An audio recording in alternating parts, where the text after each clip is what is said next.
La musique est au cœur de notre société. Elle suscite l'émotion tout en livrant des messages et en invitant à la réflexion.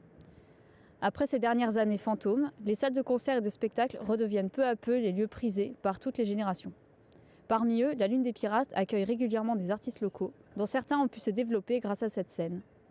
Ces programmations nécessitent en revanche une organisation rigoureuse. Ça commence des semaines, voire quelques mois en avance généralement quand on a ce qu'on appelle la confirmation. Donc après ça, on prend le relais, donc moi d'un côté accueil artiste, production, notre régisseur Martin qui va lui prendre le relais pour la préparation de la date d'un point de vue technique, et la communication qui va s'affairer à promouvoir la date. Donc on envoie aux artistes ce qu'on appelle une feuille de route, donc en gros c'est tout le déroulé de la journée avec les horaires d'arrivée, les horaires de balance, les laisse avec Martin, le régisseur, qui va lui s'affairer sur la préparation de la scène scénique, de la technique, réglage du son avant le jour du concert. Le groupe Structure a joué à la Lune. Ils sont amiénois et ont participé à Objectif Lune, un dispositif permettant d'accompagner les jeunes artistes. Dans nos activités, on s'efforce de faire tout ce qu'il faut pour aider les artistes locaux, les mettre en avant via des premières parties tout simplement.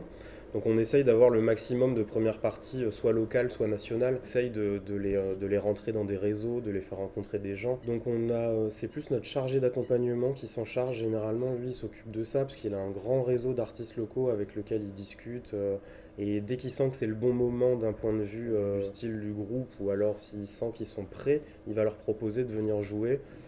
S'il sent que ça peut coller sur une date avec un autre artiste. Et sinon, pour tout le reste des concerts, c'est notre programmateur, dont c'est le métier en fait, qui a un peu le flair. Du coup, il s'entretient avec d'autres salles ou avec les boîtes de prod pour savoir si des artistes sont disponibles à telle date. C'est un marché en fait, du coup. Donc, si on a envie d'un certain artiste, il faut que ce soit disponible. Il y a des négociations de prix, tout ça. Donc, il y a des contrats. Donc, c'est assez. C'est pas que au bon vouloir. C'est une salle qui est assez petite par rapport aux autres salles de la France, quoi. On a 250 places.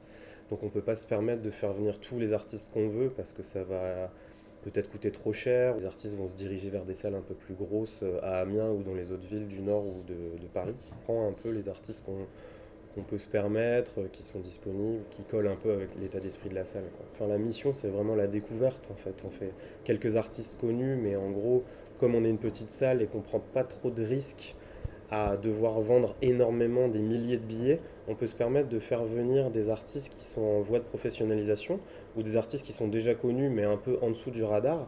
Donc du coup, ça va nous permettre de faire beaucoup de styles musicaux, de prendre des paris de temps en temps sur des artistes qui peuvent ou non fonctionner, marcher. La Lune des Pirates met en place de nombreuses aides à destination des artistes, y compris les arts plastiques, grâce à une exposition dans leur salle de concert.